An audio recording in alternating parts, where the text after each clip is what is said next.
نبی صلی اللہ علیہ وسلم نے ارشاد فرمایا کہ اسلام کی بنیاد 5 چیزوں پر ہے۔ گویا کہ اسلام کی عمارت 5 چیزوں پر قائم ہے اور 5 چیزوں پر وہ کھڑی۔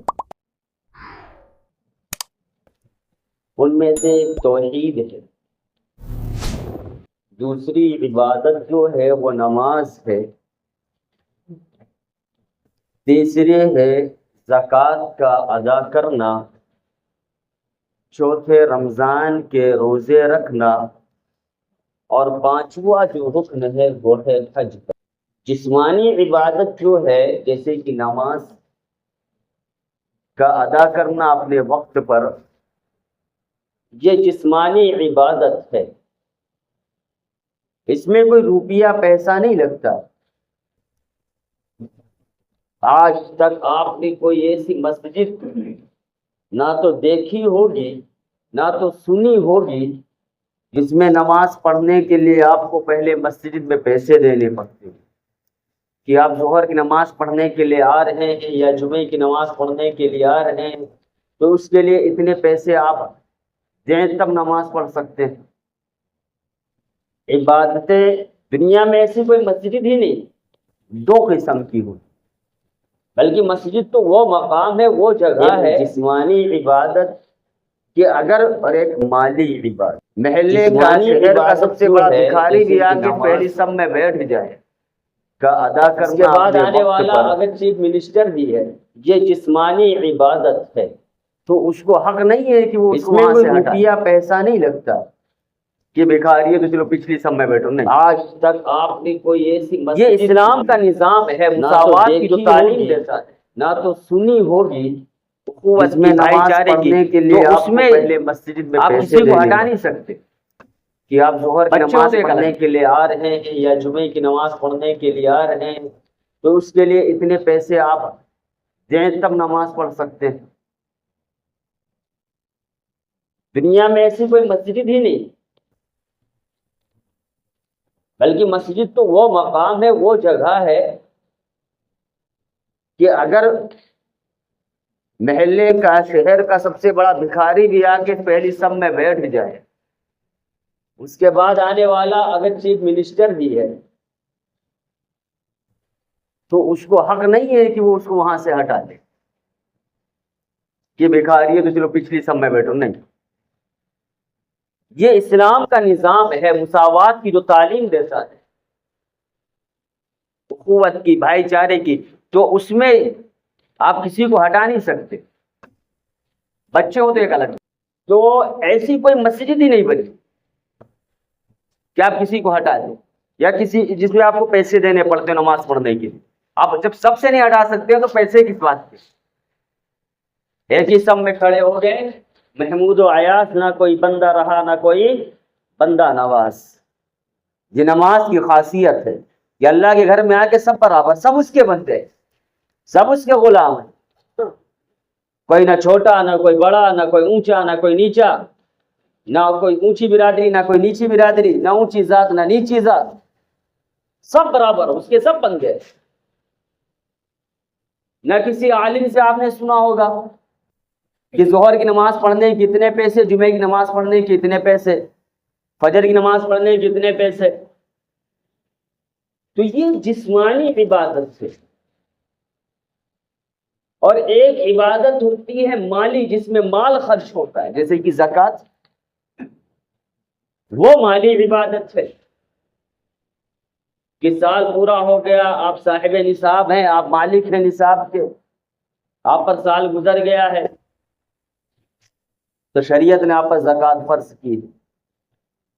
یہ بنیاد ہے اسلام کی عمارت، گویا ان بنیادوں پر کھڑی ہوئی ہے کہ زکوٰۃ ہر حال میں ادا کرنا ہی کرنا ہے۔ بہت سارے حضرات زکوٰۃ نہیں ادا کرتے ہیں، ادا کرنے میں کوتاہیاں کرتے ہیں، بنتی کچھ اور ہے دیتے کچھ اور ہے، بلکہ دیتے بھی نہیں ہیں بہت سارے لوگ۔ جس مال کی محبت میں ہم زکوٰۃ نہیں ادا کر رہے ہیں، وہی مال کل قیامت کے دن گنجا سانپ بن کر وہ ہمیں کیا ڈسے گا، ہمارے بازو کو کھا جائے گا، توق بنا کے گلے میں پہنا دیا جائے گا، وہ خود کہے گا میں تمہارا مال ہوں، جس مال سے تم محبت کرتے۔ تو یہ مالی عبادت۔ ایک تیسری عبادت اور ہے، اور وہ ہے حج کی عبادت۔ اور یہ جو حج کی عبادت ہے، یہ جسمانی عبادت بھی ہے اور مالی بھی عبادت ہے۔ یہ جسمانی عبادت اور مالی عبادت کے جامع ہے، اس میں محنت بھی ہے، مشقت بھی ہے، اور اس میں مال بھی خرچ کرنا ہے۔ اللہ تعالیٰ نے اگر آپ کو اتنا نواز رکھا ہے کہ آپ پر حج فرض ہو چکا ہے، آپ صحت ہیں، تندرست مند ہیں، صحت مند ہے، تندرست و توانا ہے، طاقت والے ہیں۔ اچھا، ہمارے ہندوستان کا ایک اور روایت بھی ہے کہ حج کرنے جب ہی جاتے ہیں جب منہ میں دانت نہیں ہوتے، پیٹ میں ہاتھ نہیں ہوتے۔ وہی والا حساب ہے کہ 100 چوہے کھا کے بلی حج کو چلی، کہتے نہیں؟ یہ لگ بھگ ہندوستان کا نظام ہے کہ آج بیٹی کی شادی کرنی، پھر بیٹی کی، حالانکہ مال آ گیا ہے تو آپ پر حج فرض ہو چکا ہے۔ بعض مرتبہ ایسا ہوتا ہے بہت سارے لوگوں کے پاس مال ہوتا ہے، حج فرض ہو چکا ہوتا ہے، لیکن بیٹی کی شادی کرنی، بیٹی کو ابھی جو ہے اس کو کاروبار سیٹ کرنا ہے، ابھی بیٹے کے، تو اس چکر میں بعض مرتبہ انسان کا انتقال ہو جاتا ہے۔ اور اللہ کے نبی صلی اللہ علیہ وسلم نے ارشاد فرمایا کہ جو صاحب استطاعت ہونے کے باوجود، صحت تندرست مند ہو، اس کے پاس پیسے دولت ہونے کے باوجود بھی وہ حج نہ کرے، تو فرمایا چاہے وہ یہودی ہو کے مرے، چاہے نصرانی ہو کے مرے، یعنی اس کا انتقال حالت اسلام پہ نہیں ہوگا۔ بڑی سخت وعید ہے۔ ہم لوگ کیا کرتے ہیں؟ ہم لوگوں کا عمل اس کے برعکس ہے۔ جب تک کسی کی شادی ہم نہیں کر لیں گے، ہم جائیں گے نہیں، تو ہوتے کرتے یہاں تک نوبت آ جاتی ہے کہ چلنے سے معذور ہو گئے یا اتنی بیماریاں لاحق ہو گئے، ایسی حالت میں ہم تو حج کرنے جاتے۔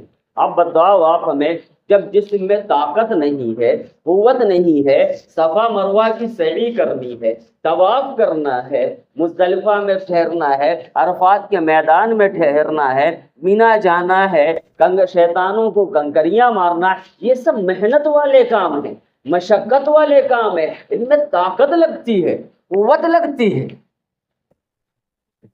تو اس کے لیے اب باقاعدہ اب آپ کے 2 آدمی وہ الگ سے رکھے جو آپ کو اٹھائیں بٹھائیں، آپ کا طواف کرائیں۔ اگر صاحب حیثیت ہو جائے انسان تو اس کے اوپر حج فرض ہو جاتا، فوراً حج کی تیاری شروع کر دیں، اس میں تاخیر نہ کرے۔ اگر تاخیر کر کے اتنی تاخیر کر دے کہ موت آ گئی تو اس وعید کے اندر داخل ہو جائے گا جو اللہ نے فرمایا کہ نصرانی ہو کے مرے یا یہودی ہو کے مرے، یا اتنے کمزور ہو گئے ہیں آپ۔ یہی وجہ ہے کہ شریعت نے کہا کہ جو انسان صحت مند ہو، تندرست ہو، تو اس کو چاہیے کہ وہ خود جا کے حج کرے، کسی دوسرے سے کرائے گا اس کا حج قبول نہیں ہوگا۔ تو یہ حج جو ہے یہ جسمانی محنت، مشقت، جسمانی عبادت بھی ہے، اور اس کے ساتھ ساتھ مالی عبادت بھی ہے۔ حج ایک واحد ایسی عبادت ہے جو عاشقانہ عبادت ہے، جس میں ہیئت انسان کی عاشقوں جیسی، مجنوں جیسی ہو جاتی ہے، بلکہ ہونا بھی چاہیے۔ اللہ نے نظام بنا کے رکھا ہے کہ حج کرنے آؤ، کپڑے پہن کے نہ آؤ، 2 چادروں میں آؤ، جس کو احرام کہتے ہیں ہم لوگ۔ بال نہیں کٹا سکتے، ناخن نہیں کاٹ سکتے، خوشبو نہیں استعمال کر سکتے، زیب و زینت اختیار نہیں کر سکتے، بلکہ جو حالت، جو کیفیت، یہ کیفیت اللہ تعالیٰ جو اپنے بندے کی دیکھتا ہے، اللہ تعالیٰ بہت خوش کہ طواف کرنا ہے، طواف کر رہے ہیں، اللہ تعالیٰ دیکھ رہا ہے۔ 60 رحمتیں طواف کرنے والوں پر اللہ نازل فرماتا ہے۔ اللہ نے فرمایا کہ 120 رحمتیں ہر وقت خانہ کعبہ پر اللہ کی نازل ہوتی رہتی ہیں، جن میں سے 60 طواف کرنے والوں کے لیے ہیں، 40 جو حرم مکے میں جو کعبے کے پاس میں جو نماز پڑھتے ہیں، 40 رحمتیں ان کے لیے ہیں، کہا یہ تو ہو گئی 100، باقی بچے 20 رحمت ہے. کہا 20 رحمتیں اس کے لیے ہیں جو خانہ کعبہ کا صرف بیٹھ کر دیدار کرتے ہیں، اور خانہ کعبہ کے سامنے بیٹھ کے دیدار کر رہے. 20 رحمتیں آپ کو بھی ملیں گی کہ آپ دیدار کریں. اور حرم مکی کے اندر نماز آپ پڑھیں، اگر ایک نماز پڑھنے کا ثواب اتنا ہے گویا کہ 1,00,000 نیکی کے برابر. یعنی آپ نے ایک نماز پڑھی ہے، آپ کو 1,00,000 نماز پڑھنے کا ثواب ملے گا.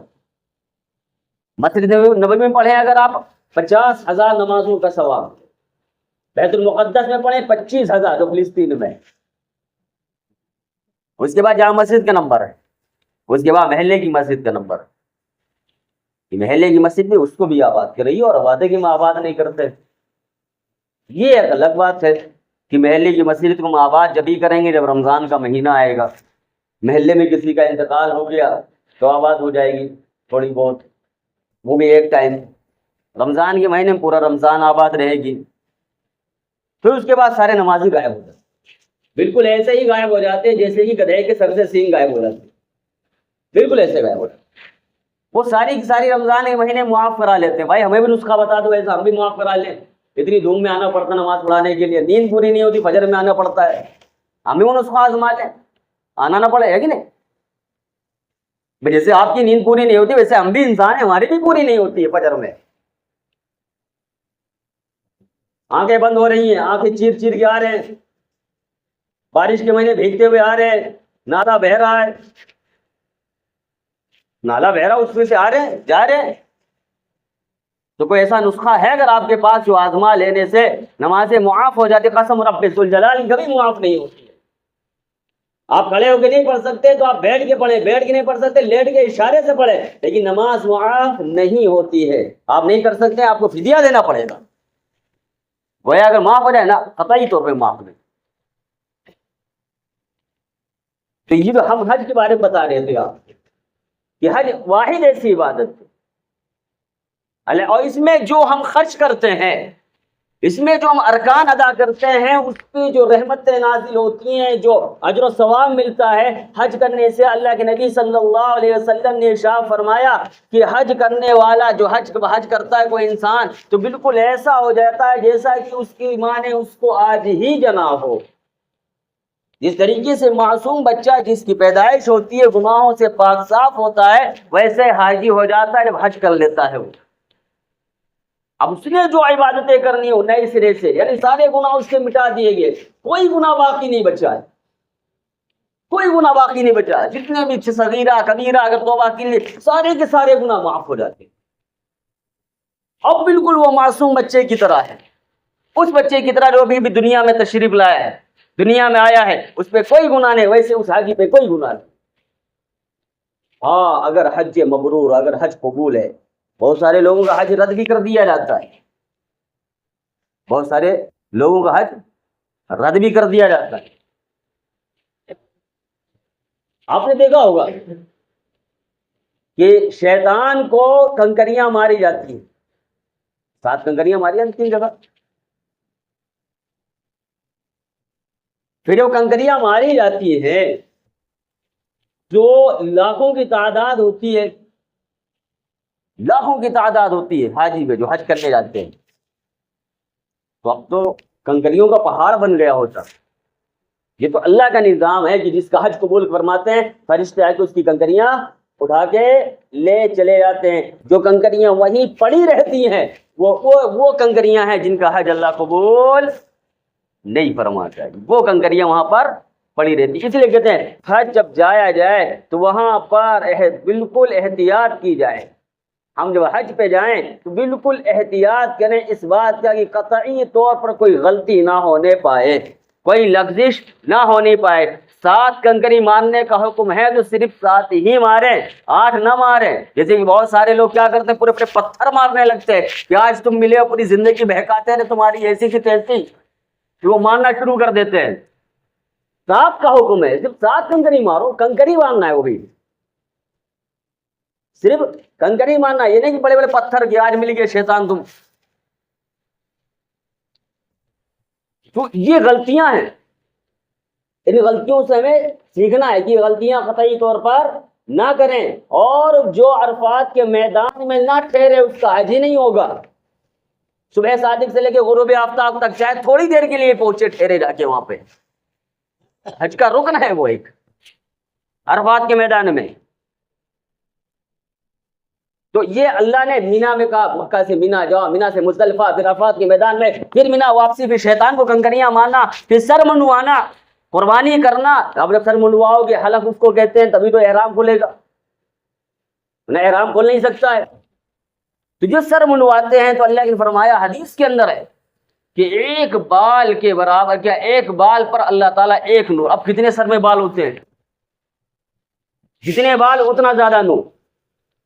اللہ نے فرمایا کہ جو آپ پیسہ خرچ کرتے ہو، آپ کا آنا جانا، محنت مشقت، اللہ نے فرمایا کہ جو محنت مشقت کرتے ہو حج کے دوران میں، تو اس کے محنت و مشقت کے بقدر اس کو اجر و ثواب عنایت کیا جائے گا۔ آپ جو 1 روپیہ وہاں پہ خرچ کرتے ہو، اس 1 روپیے کا ثواب 1 لاکھ کے برابر ہے۔ 1 روپیہ خرچ کیا، آپ کو ثواب 1 لاکھ روپے خرچ کرنے کے برابر عنایت کیا جائے گا، عطا کیا جائے گا۔ اور حج میں بہت سارے حضرات ایسے جاتے ہیں جن کا حج قبول نہیں ہوتا، بعض حضرات ایسے جاتے ہیں جن کی وجہ سے بہت سارے لوگوں کا حج قبول ہو جاتا ہے۔ ایسے اللہ والے مخلوق الحال ہیں، لیکن اللہ کا ان کا تعلق کتنا مضبوط ہے وہ وہی جان سکتا ہے، ہم نہیں جان سکتے۔ اس وجہ کہتے ہیں کسی پہ انگلیاں قطعی طور پہ نہ اٹھاؤ، کچھ پتہ نہیں کس کا تعلق اللہ کی ذات سے کیسا مضبوط ہے کیسا مضبوط نہیں، ہم نہیں جان سکتے کہ اللہ ہمیں کتنا پسند کر رہا ہے، اللہ آپ کو کتنا پسند کر رہا ہے، اللہ آپ کا تعلق اللہ کی ذات سے کیسا جڑا ہوا۔ علی ابن موفق رحمۃ اللہ علیہ فرماتے ہیں وہ ایک مرتبہ حج پہ تشریف لے گئے تو ان کی آنکھ لگ گئی، غالباً مزدلفہ میں تھے، تو آنکھ لگ گئی تو خواب دیکھا کہ 2 فرشتے آئے، سب رنگ کے کپڑے ہوئے پہنے ہوئے۔ تو ایک فرشتے نے دوسرے فرشتے سے سوال کیا کہ جانتے ہو اس سال کتنے لوگوں نے حج کیا؟